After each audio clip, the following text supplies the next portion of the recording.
পবিত্ৰ মহৰম উপলক্ষে কলাইগাঁৱৰ গৰুবন্ধাৰ ধুনীয়া দৃশ্য। মহৰম উপলক্ষে নাই কোনো ৰেলী। উৎকট গৰমৰ পৰা ৰক্ষা পাবলৈ পথচাৰীক বিনামূলীয়াকৈ চৰ্বত বিতৰণ পবিত্ৰ মহৰম উপলক্ষে। আজি পবিত্ৰ মহৰম উপলক্ষে 2 নং শিংৰিমাৰী জামে মছজিদ পৰিচালনা সমিতিৰ উদ্যোগত ৰাইজক বিনামূলীয়াভাৱে চৰ্বত বিতৰণ কৰা কাৰ্য দেখিবলৈ পোৱা যায়। কলাইগাঁৱৰ গৰুবন্ধাৰ 2 নং শিংৰিমাৰী জামে মছজিদৰ প্ৰাংগণত পথচাৰীক উৎকট গৰমৰ পৰা ৰক্ষা পাবলৈ প্ৰদান কৰিলে এনেধৰণৰ বিনামূলীয়াকৈ চৰ্বত। শংকৰ ৰাজনৰ দেশৰ দৰে একতাৰ এনাজৰীডাল মজবুত কৰি ৰাখিবলৈ অনুৰোধ উদ্যোক্তা মণ্ডলীৰ।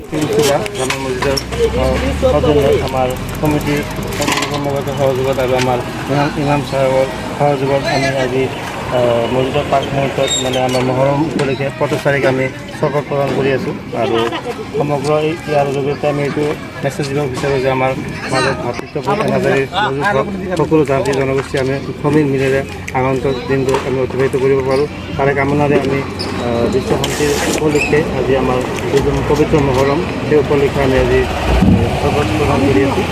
ঠাণ্ডা তেনেকুৱা পথচাৰীসকলক আমি চৰ্বত প্ৰদান কৰি আছোঁ। ইয়াৰ পাছত আৰু কিবা বেলেগ অনুষ্ঠান আছে নেকি? ইয়াৰ পিছত আমাৰ সমূহীয়া মিলাদ আছে, তাতে অলৰেডি আমাৰ মুছলিম ইতিমধ্যে হৈ আছে। ইয়াৰ পিছত আমাৰ মিলাদ হ'ব আৰু সমূহীয়া দোৱা হ'ব বিশ্ব শান্তি আৰু ভাতৃত্ববোধৰ কাৰণে, আমাৰ সমগ্ৰ বিশ্ব শান্তিময় পৰিৱেশৰ কাৰণে দোৱা হ'ব। ইয়াৰ পিছত news desk report, news MD।